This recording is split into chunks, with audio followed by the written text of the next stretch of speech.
Okay, I've entitled this section The Power of the Blob, and here's why. We're trying to solve a trig equation that's more complicated on the inside than the trig functions we've seen before. Now, when you go on to calculus or physics or chemistry, very often what they'll do is they'll call the inside blob. And so that's what I'm going to do way over here just for a couple minutes. I'll say blob, and I just want the blob to be the inside function. So that's going to be 2 times t plus 4 like that.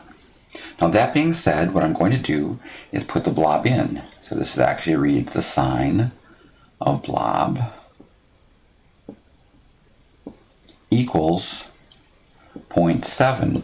But we can actually solve this equation the same way we solved this before. Remember how we do this? We write y equals, we draw a unit circle to get an idea about what's going on. Doesn't have to be a real big unit circle. Now 0.7, let's see, that's about 0.5, that's not far enough, that's about 0.75, that's about too high. And so we go, as we see, we actually have to get to 2 points. Now I'm thinking that's about 0.8. What we've been doing is we usually say one answer, right? One such, well, I guess in this case, it's one such blob. Right, is going to be the inverse sine of 0.7. And I'll write as many decimal places as will fit on my little whiteboard here. So I have, what do I have? I have 0.775. Right, let's take 8 decimal places if we can get it. 775, 397. Just so you can see, we're trying to take as many decimal places as we can. Let's just call this 5. I'm going to underline that to say, hey, we went that far. Remember how the other one goes, right? The other one, the other blob,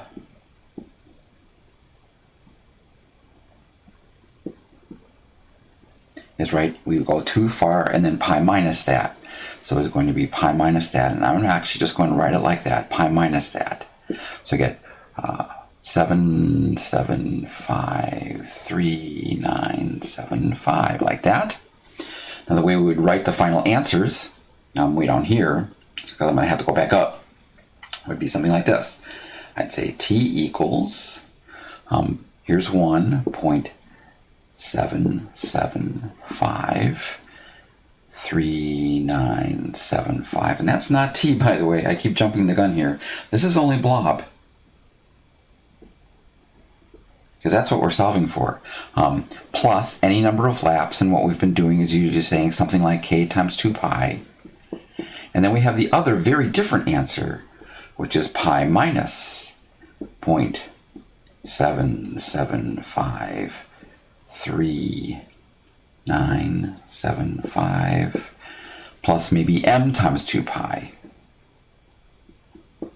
Now none of that is new, any of it. But the problem is, at the moment, we haven't solved for t, we've only solved for blob. And what I'd like to do is try to do this with as least writing as possible, and something I would accept. If someone asked for a final answer, you could certainly rewrite it over. But let's just use what we have here and then solve. So what do we know? We know that blob is equal to this, but we don't want blob, we want t. So I'm going to go way up to here, and I'm just going to say, hey, remember, blob is 2 times t plus 4. So what I'm going to do is put 2 times t plus 4, just like that. And remembering, we're trying to solve for t. Well, what do I have to do? I have to divide everything by 2. So if I divide this by 2, and this by 2, and this by 2, all we have left on the left-hand side is t plus 4. Now we can get rid of the t plus 4 just by subtracting 4 from both sides.